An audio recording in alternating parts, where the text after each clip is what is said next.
siya. Ano po? Tatay. Sabi niya, kalimutan niyo daw siya kung hindi niyo daw suportahan ang PDP niya. Ay, magkalimutan na lang daw. Bye! Alam niya, may lumapit sa akin.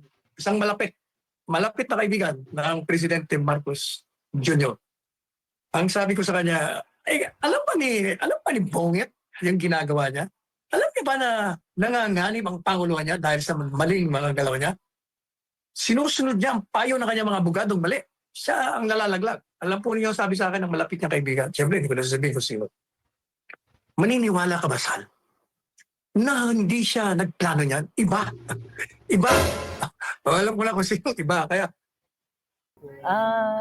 Sa mga supporters, nagpaabot siya sa pasalamat o kanang padayon daw. Inaingnan yun na mabuhay ang Pilipinas, mabuhay ang kabalo ka the word mabuhay, di ba? Paabot niya sa inyo, hanto daw karon sakripisyo lang daw gihapon siya sa Pilipinas, sa Pilipino. Biyaan ninyo. Yes. So, ma'am, hindi namin maiwanan si Tatay Digong, ma'am. Dili yun, ma'am. Kaya nga, ang tanong ko lang ngayon, ma'am, kailan siya makauwi, ma'am?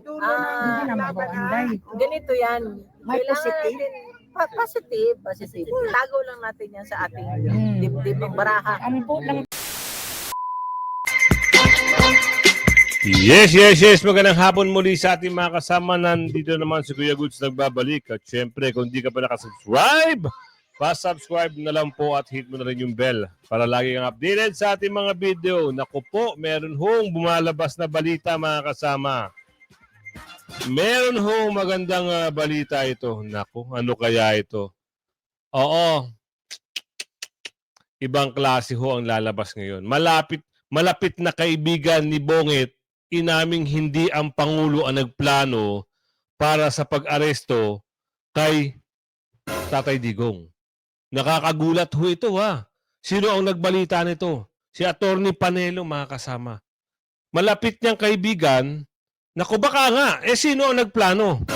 Naku baka may mabuking dito ha. Kaya abangan natin sa dulo ng ating video, mabubuking na kung sino ang salarin.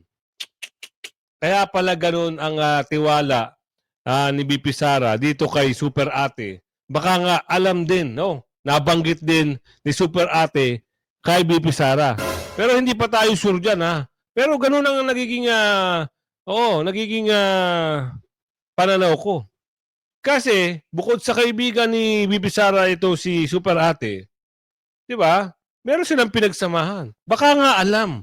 Ngayon, lalabas ngayon, abang-abang tayo kasi meron na lumalabas na pahayag dito eh. Sino itong nagplano? Na-arestuhin si Tatay Digong. Palaisipan. Pero, ang nasisirang pangalan dito kung sakasakali mga kasama, si Bongit. Diba?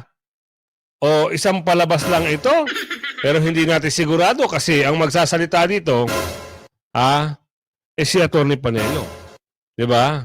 Isipin natin mabuti ha, pero bago natin simulan ang ating talakayan at reaksyon, like, share, samahan mo na subscribe at i-bell all nyo po para nakakatanggap kayo ng notification. O eto na. Awareness sa BP Sara natalo si Bongit. Saan? Sa survey. Ano na ngayon ang lumalabas sa Pulse Asia? Ano na? Di ba? Lumabas din ang katotohanan. Hindi na ho Pulse. Buruin mo, lagpak ng 17%. 25, naging 17, dating 46, naging 17, 42, naging 25, naging 17, baka susunod na linggo, 0. Ito balita natin dito. Kaya abangan nyo yung pahayag ni Atty. Sal Panielo. Kapapasok lang Ilang oras lang ito. Ano yung marinig natin? Ano yung maintindihan natin? Totoo kaya yun? Pero bago yan, ito muna. Just in, Vice President Sara Duterte nanguna sa survey ng Pulse Asia sa 4 na pinakamataas na opisyal ng gobyerno. Nanguna na. Samantalang noon, nagpak daw si BP Sara. Di ba? Ngayon, nanguna na. Hindi na kayo false, tama na kayo ngayon. True na kayo ngayon, truth. Ganun na kabilis, ha? Eh, buko eh. Nabuko ba naman eh? Matapos nitong makatanggap ng approval rating na 59% mula sa 2,400 respondents. Nakatanggap naman ng 25% approval rating si President PBM, habang si Senate President Chis Escudero ay mayroong 39%. Si Martin Romualdez naman ay nakatanggap ng 14%. At kung pag-uusapan naman ng disapproval rating, Ah, nanguna at pinakamataas si Romualdez na mayroong 54%. Sumunod ang kanyang pinsan na si BBM na 53%. Pangatlo, si Senate President Chis Escudero na mayroong 18%. At ang pinakamababang disapproval rating ay si Vice President Sara na mayroong 16%. At kung pag-uusapan naman natin ng trust ratings, Ayan, ha? nangunguna na naman si Vice President Sara ah. na mayroong 61%. Biruin nyo, 61%. Dati sinasabi nila 42%. Ngayon, 61 na. Nangunguna na sa big trust rating. Si BP Sara, 61. O, sino nangungulelat?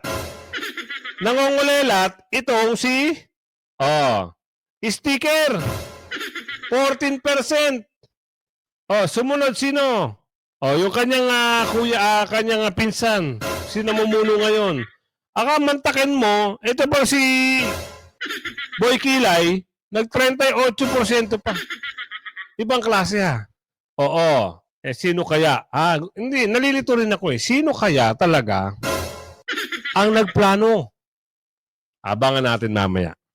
Pumangalawa si Senate President Chis Escudero na mayroong 38%. Pangatlo, si BBM na mayroong 25%. At ang kulelat na naman ay si Romualdez na mayroong 14%. At Yan ba ang mangangarap maging Pangulo ng Pilipinas? Wala nga nagtitiwala. Mantakin nyo, trust rating 14%. Baka matalo pa yan ng isang senador na tatakbong presidente kung ganyan ang rate mo. Diba? Huwag ka na magpilit.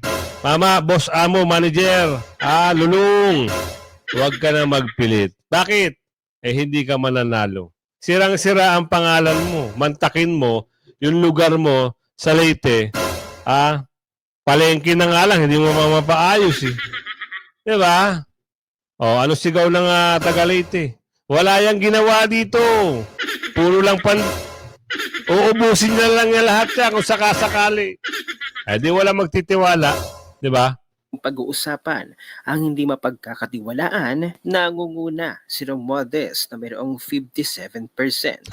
Pangalawa si BBM, 54%. Pangatlo si Escudero na mayroong 20%.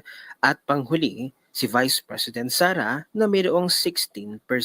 Kaya't sa pangunguna na naman ni Vice President Sara sa mga ratings at pa-surveys ay hindi malayong mangyari na umangat itong si Amy Marcos sa Magic 12. At ang Yun na.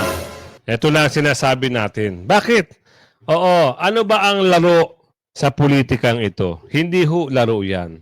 Ang laban dyan, kailangan makakuha ng maraming kakampi. Dahil magkaibigan sila, so meaning, pag sila ang nanalo yung 10 Duterte at yung inendorso niya, solid na po yan. Tapos na po ang binibintang kay BP Sara. Tapos na po ang panggugulo sa mga Duterte. Ganun lang kasimple. Bakit? Anong dahilan? Bakit sumanib? Hindi nga alam ng ating kababayan na meron pa lang itong di umano na hindi pag-uusap. Kaya alamin natin yan. Bakit hindi nag-uusap? Sino nakapalibot yan? Alam nyo na. Ilang tao, 2 tao nakapalibot yan. Kaya hindi makausap ng super ate ang kanyang brother. Maaari, ha? Ganun lang naman kasimple yun eh. Nakita nyo ba sila nag-usap? Sa tinagal-tagal ng ilang 3 taon na. Hindi mo man lang makitang nag-uusap si super ate tsaka yung kanyang brother. Di ba? pang posibleng i-endorso ni Vice President Sara ay hindi malayong mapasama sa winning circle. Ito ang resulta ng patuloy na paninira ng Marcos administration kay Vice President Sara at sa angkan ng Duterte. Habang patuloy silang sinisiraan, patuloy din ang kanilang pag-angat. Kaya't sa patuloy na pagtaas ng trust approval rating ni Vice President Sara ngayong taon, mag-isip-isip na ang mga tatakbong muling senador. At ganitong klaseng public servant ba ang inyong gustong i-impeach? Napakataas ng approval rating at pinagkakatiwalaan ng mga Pilipino. Yung mga gustong ipa-impeach si Vice President Sara, abay mahiya naman kayo sa most trusted public officials ng bansa. Hindi nyo na talaga mapipigilan ang pag-angat ni Vice President Sara. Samantala sa video na ito ay napahiya ang mga kakamping at loyalista dahil mga PDP laban senatorial candidates ay nangunguna sa mga pa-survey. Number 1 pa nga. Pero ang pinagtataka ni Karen Davila, bakit sa pa-survey din ay majority daw ng mga Pilipino na litisin ang dating Pangulong Duterte sa The Hague, Netherlands. Kung baga, hindi tugma. At dito napag-alaman na mga pa-survey na majority daw ng mga Pilipino ay litisin ng dating Pangulong Duterte sa The Hague, Netherlands ay gawa-gawa lamang. Panoorin natin ang buong video. A recent poll states that 3 out of 5 Filipinos actually support the fact that former President Duterte is at The Hague and is backing the ICC case. So you have a majority of Filipinos believing that Duterte should answer to the charges against him at the ICC. And yet, in the same breath, you have the Duterte allies rising in the Senate race. Yun ang hindi natin maintindihan. Ba't ganun? They support Duterte being at the ICC. Dapat managot. Majority yun, ha? Pero tumataas naman ang Duterte candidates. Ano na yun, sampal ito sa kanila. Kung sino man lahat na nagkampihan at nagplano na dalhin si Tatay Digong sa The Hague, sampal ito sa inyo. Abangan nyo, wait, there's more. Abangan nyo yun. Ang tanong dito, suportado ba ni Tatay Digong? Ano yung komento ni Tatay Digong kay pag-endorso ni BP Sara kay kay Super Ate? Tingnan natin kung anong sasabihin dito. Kailangan sila ang magbalita, sila ang magbigay na impormasyon sa atin. Alam na ni dating Pangulong Rodrigo Duterte ang pag-endorso ni Vice President Sara Duterte kay re-electionist Senator Amy Marcos. Ano naman kaya ang naging reaksyon ng dating Pangulo sa kontrobersyal na hakbang na ito? Alamin ang buong detalye sa report ni Anton Zero.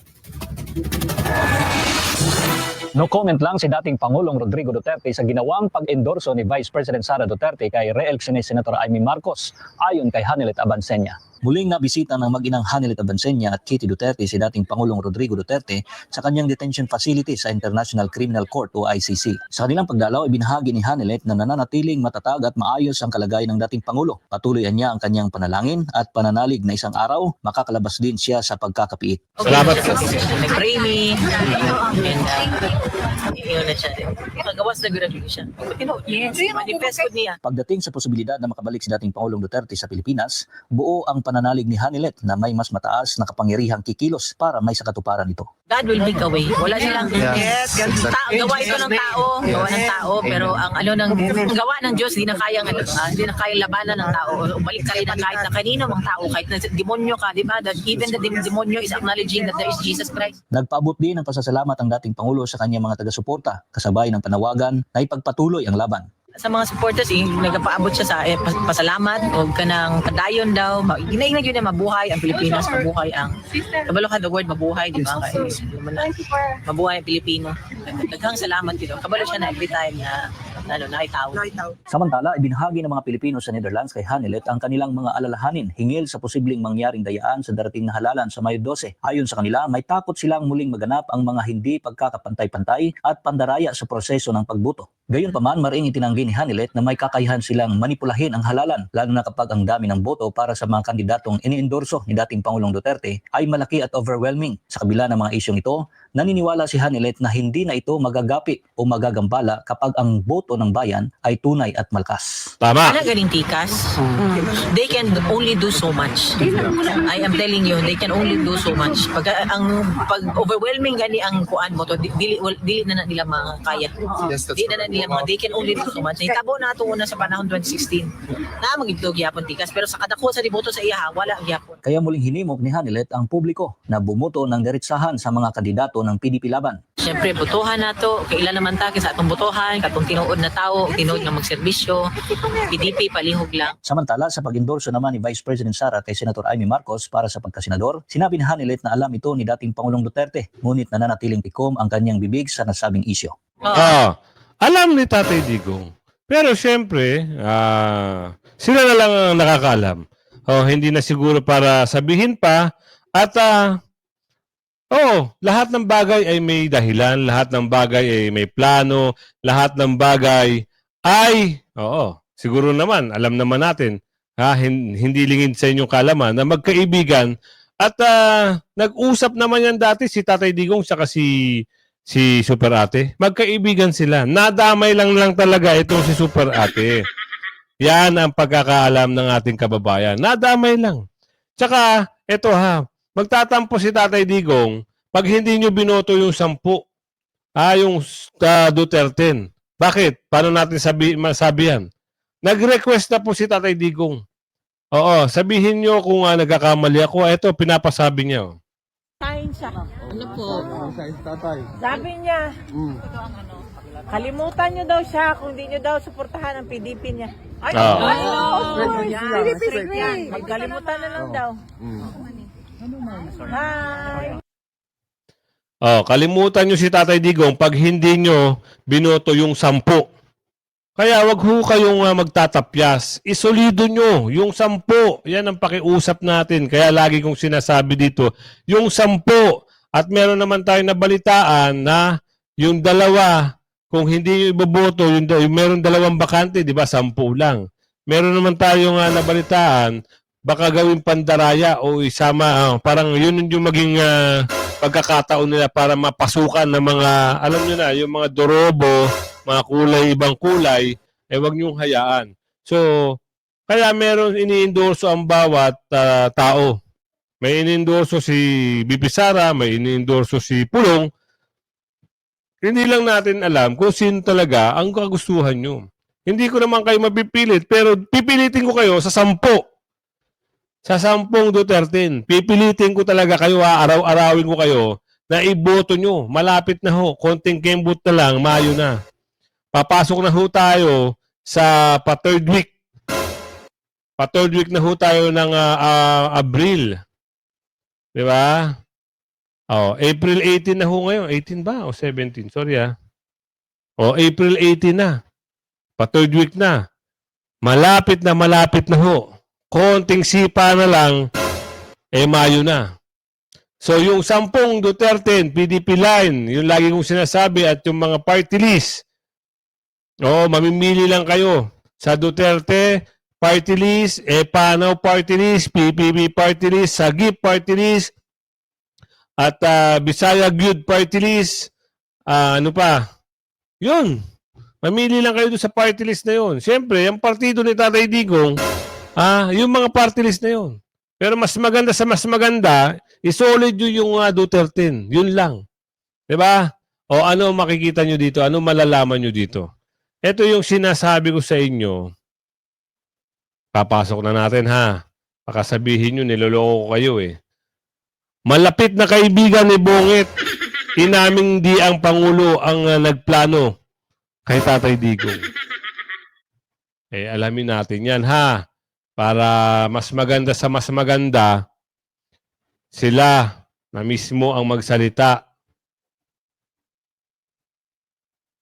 Eto. Attorney Sal, ano ang nalalaman mo at sinabi ng iyong malapit na kaibigan? Ano ang meron? Pwede ba naming malaman? Oo, ibalita mo sa ating kababayan kung sino kaya ito? Ha? Pakinggan natin mga kasama. Alam niyo, may lumapit sa akin. Isang malapit na kaibigan ng Presidente Marcos Jr. Ang sabi ko sa kanya, alam pa ni Bongit yung ginagawa niya? Alam niya ba na nanganganib ang panguluhan niya dahil sa maling mga galaw niya? Sinusunod niya ang payo ng kanyang mga abogadong mali. Siya ang nalalaglag. Alam po niyo, sabi sa akin ng malapit niyang kaibigan. Siyempre, hindi ko nasasabihin kung sino. Maniniwala ka ba, Sal? Na hindi siya nagplano niyan? Iba. Alam ko na kung sino iba. Kaya, kung totoo yan, sabihin mo sa kanya, yung posisyon niya tama, walang jurisdiction. Kaya, hindi siya magkakamali. Kung kukunin niya uli, o gaya ng ginawa ng Italian government, kukunin niya si Digong, ibabalik niya sa Pilipinas. Sapagkat, mulat sa pool naman, ang sinasabi niya, walang jurisdiction. Ang nagkamali lang, yung mga bata niya. Yan. Yun. Ito isang ano lang ha. Isang parang ano ba tawag doon? Kung talagang hindi ikaw ang nagplano, patunayan mo sa ating kababayan. Pabalikin mo si Tatay Digong. Yun lang ang hiling, di ba? Tama rin yung panawagan nito ni Atty. Sal. Kung ikaw, Bongit, hindi ka at wala kang kaalam-alam di umano, pwede mo namang bakit kailangan pandulitisin Pwede mong i-request yan. Pabalikin at panagutin mo ngayon itong mga tao na gumawa niya kay Tatay Digong. Di ba? Kausapin mo sila at ngayon dire-diretso niyo ni Super Ate yung hearing para mapanagot ito si Higher at ito si nangingitim at itong kapatid na nangingitim. Ha? Kung sino yung mga nasa likod, ituro nila malamang. Kung hindi ikaw, sino? O si Lulong. Ganun lang. Kaso ang problema, ayun, tuloy natin to. Yung si Torres, si Marbil, yung DILG, yung SOJ, puro mali. Mali. Pero, yung presidente, tama, walang jurisdiction. Magkamali lang patupad. Kaya sabi ko, aminin niya na mali yung mga bata niya, kunin niya ulit, dali niya rito. Paniwala niyo, matitigil yung pagpuprotesta ng taong bayan. Kasi kapag hindi niya ginawa yan, talagang mapanganib. Alam niyo, sabi ko, nakalimutan niya na ba nangyari sa kanyang ama? Kakalimutan niya na ba ang nangyari kay Erap Estrada? Mauulit na naman yan. Ayaw natin yan. Sabihin mo sa kanya, ayaw ng grupo ng Duterte yan. Sapagkat pag ginawa yan, balik na naman tayo, bagsak na naman ang ekonomiya natin. Eto, nalugmok na nga, lulugmokin na naman. Sabi niya, gusto ko sana i-reconcile yung dalawa. Gawin mo. Gawin mo i-reconcile. At ako naman dito sa kabila. Kung talagang hindi siya kasama dyan, yung mga nagplano niyan, alam ko na kung sinong tinutukoy mo, hindi mo lang masabi sa akin, presidente siya ng bansa. Yung mga nagplano, hindi yung mga presidente yan Tama. Ngayon siya manindigan. Pakita niya na pareho siya ng tatay niyang marunong manindigan. Pag may desisyon, may political will. Kaya ang sabi ko doon sa kaibigan, matalik nitong itong presidente ng bansa ngayon. Attorney Sal, ngayon po na natalakay natin ang issue na ito, mayroon panibago na naman na pag-uusapan ng ating mga kababayan buong mundo na may nangyari pala na ganyan na ibinalik sa kanilang kustudiya ng bansa. Tapos nangyari, recently lang, Attorney Sal, 2025 February. Bago lang, ngayong taon lang. Alin niya, baka yan yung sinasabi ko rin na na-convict. Pagkatapos yung pinanggalingan ng bansa, sabi sa ICC, withdraw na kami, balik mo, amin na uli yan. Okay no, binalik. Walang mga ICC. Yan ang sinasabi natin, na yung ICC, walang ngipin yan. Unang-una, yan ay nabubuhay lamang sa kontribusyon ng mga membrong Estado. Walang sariling pulis. Kaya kung mayroong warrant of arrest, kailangang makiusap pa sila doon sa lokal na bansa kung saan kukunin nila yung gusto nilang aresto yun. Thank you, Attorney Sal. Samantala, ipinabot po ni Attorney Nicholas Kaufman, ang legal counsel ni former President Duterte, ang mensahe po ng pamilya Duterte sa kanilang mga supporter kaugnay sa kasong kinahaharap ng dating Pangulo sa ICC. Ano nga ba ang kanilang panawagan? Yan ang report ni Anton Cero mula sa The Hague. Hiniling ng pamilya Duterte sa mga taga-suporta nila na dapat igalang ang proseso ng korte at walang sinuman ang dapat na makialam sa desisyon ng International Criminal Court kaugnay sa kasong kinakaharap ni dating Pangulo Rodrigo Duterte. Lubos ang pasasalamat ng dating Pangulo sa patuloy na suporta ng mga Pilipino mula sa iba't ibang bahagi ng bansa at mundo. Ayon sa kanyang legal counsel na si Atty. Nicholas Kaufman, hindi ito lingid sa kaalaman ng pamilya Duterte. Gayunpaman, may mahalaga silang hiling sa publiko, isang panawagan para sa respeto sa legal na proseso. And the family want me to convey a message that the judicial process must be respected. There must be absolutely no interference with the independence of the court, with the judges, and for all the parties. Binigyan din ni Kaufman na sensitibo ang bawat kasong dinidinig sa ICC. Maraming panig ang sangkot sa proseso, kabilang ang prosekusyon, depensa at pati na rin ang mga biktima. Every case at the International Criminal Court is always a highly charged case from a political point of view. There are participants in that process. There's the prosecution, there's the defense, and also there are the victims. The victims' counsels will make their submissions in court. Their right to make those submissions must be respected. Nagbabala rin si Kaufman na anumang uri ng panghihimasok o hindi paggalang sa proseso ng ICC ay maaaring magdulot ng negatibong epekto sa kaso. Well, it can have a negative impact on the proceedings if, as I said, the media or the supporters turn against the judicial process. And the judicial process must be respected. As I've said, this issue is the subject of intense debate in the Philippines. But let's just put the politics on one side and the judicial process on the other side. Samantala, nang tanungin kung may posibilidad na may basura ang kaso bago ang confirmation hearing sa Setyembre, iginit ni Kaufman na nasa kamay ito ng mga hukom, pero matibay niya ang posisyon ng kanilang kampo, kulang sa jurisdiksyon ng ICC para litisin ang kaso, lalo tumatras na ang Pilipinas sa Rome Statute. It's the judges who decide when to hear that argument. Obviously, I would like it to be heard first of all. I believe that there are compelling arguments and I will seek to persuade the judges, but the people who decide at the end of the day are the judges themselves. It's not my job to presume anything here. I believe that there is a strong argument for the ability to exercise jurisdiction given the Philippines' withdrawal from the Rome Statute. I hope that the judges will accept my submission. Bukod dito, pinag-aaralan na rin ng kampo ni Duterte ang posibilidad ng pansamantalang paglaya ng dating Pangulo habang nililitis ang kaso. Once again, Sana lang, no, yung interim ay may bigay na. Kasi nakaisang buwan na mahigit mga kasama eh. Kaya alamin natin yung update dito. Andon si Miss Kitty. O kailan ba to? April 15. Yung video na ito. Alamin natin. So 3 days mo lang ang nakakalipas, ano yung meron? Update ito eh. So sana yung interim ay mabigay na. Maibigay na kay Tatay Digong. At doon sa usapin na kay Bongit, kung hindi ikaw ang nagplano, patunayan mo. Patunayan mo sa sambayan ng Pilipino. At yung sinabi ni Atty. Sal, panagutin mo kung sino yung mga nagplano. May nabanggit naman na pangalan doon, di ba? Kamu, hindi kita mo. Ma'am, kamusta ka karon? Okay lang. Kamusta si tatay mo? Okay ra po. Yun, salamat po. Siya ba? Laban lang. Mabuhay ang siya. Ano yung sabi niya? Nagka-istorya pa. Istorya pa. Okay na siya. Nag-pray.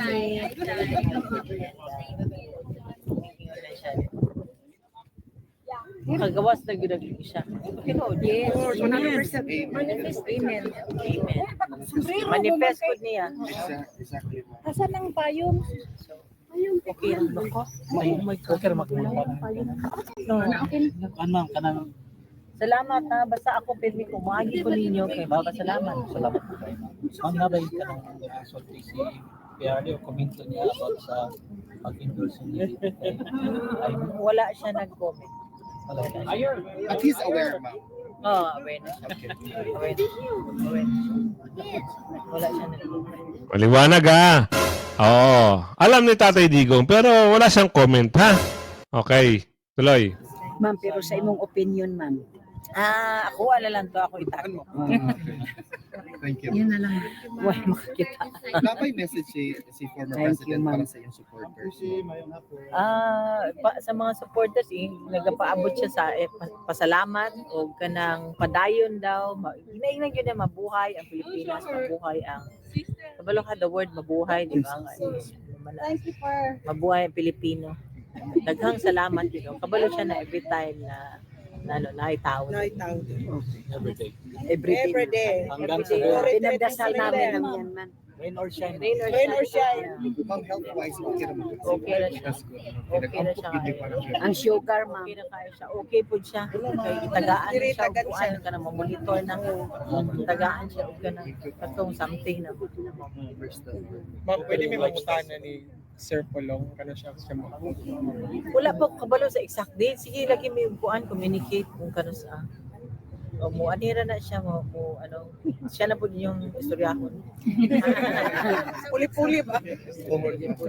Naka-advise sa mga OFW, ma'am, kay ang uban na discourage na boto kay Online. Basta PDP. Buti mi na-discourage siya. Lahi man daw Ano magawas. alleged inconsistencies sa ilang mga votes? Na after their votes, lahi na po na magawas. So, yung mga allegations na mahadlok sila basig ilang mga boto, di na po na mag-count, laing maadto siya sa ubang candidates. O ilang PDP na lang sila yung kumpleto ka siya ro mo reflect na wala na shade tong ilahang ano kanina. Yeah. Oh, di na kumpleto sayang. Ring bitaw nila i-advise ko na mag-screenshot. Mag-screenshot sa ilang tama. i-butaran. Kay para po case na ma'am kita man na di ba unsa ko man Naaman ko po, ma'am, naapoy panguta naman, concern lang kay ko bitaw, ma'am. Kay supporter Duterte, jud ko, pag abot ni Tatay Digong diri, ma'am, anang Bernice, pagkasabado na agyon mi ani ni Alvin. Ako, ma'am, concern ko anang ilang boto bitaw, ma'am, nga, niingon jud diha, ma'am, nga, ang niboto sila 9 kabuok street PDP, ang nilabas, lagi, ma'am, sila lagi yung Franz Castro. dili ang Ang mga NPA ang nilabas, ma'am, na naa sa YouTube, naa sa Facebook. dili pa man nato maano no pero kala ganing tikas they can only do so much. I am telling you they can only do so much pag overwhelming gani ang kuan boto dili na nila makaya. Yan, salamat. Dili na nila they can only do so much. Nitabo na ato una sa panahon 2016 na magito gyapon tikas pero sa kadako sa liboto sa iya wala gyapon wala. Ma'am, sa akong feel karon, ma'am, Duterte gyud ang mudaog na team. Kaysa tan-aw nimo all over the world, ma'am. Naggawasan, naglabasan ang mga buong Pilipino, mga OFW. Hindi lang OFW, ma'am. Ako hindi ako OFW. I'm married with Netherlands man. But I'm sharing my support with Tatay Digong. That's good. Ever since in my life, I never protest for president. I never vote. At this moment for Tatay Digong, kasi na-feel ko, ma'am, ang pag ano niya sa bansa. Nasaktan ako ba? Ma-feel man nila, ano man nila, ramdaman nila ang matutuong may leader at saka wala. Nakulong siya, ma'am, sa pagtulong sa mga tao. Kaya gani ay ang paabot niya sa inyo hantod daw karon sakripisyo lang daw gihapon siya sa Pilipinas, sa Pilipino. Biyaan ninyo. Yes. Ma'am, hindi namin maiwanan si Tatay Digong, ma'am. Dili gyud, ma'am. Kaya nga ang tanong ko lang ngayon, ma'am, kailan siya makauwi, ma'am? Ganito yan. May positive? Positive. Tago lang natin yan sa ating dibdib ng baraha. Ampo lang ta. Ma'am, ang pinagtakutan ko lang, ma'am, kasi matanda na siya. Ako, ma'am, nag-post ko. Ito yan ang ano, God will make a way. Wala silang gawa ito ng tao, pero ang ano ng ang gawa ng Diyos hindi na kayang anuhin ng tao. Kita niya? Sabi ko nga sa inyo, positive ba? Si Tatay Digong ay uuwi. Yan, ha? Kaya abang-abang kayo lagi, i-share nyo yung video, Pagkapanood nyo, like, share kagad. Tadtarin nyo ng like. Hanggang sa muli, mga kasama. Bye-bye!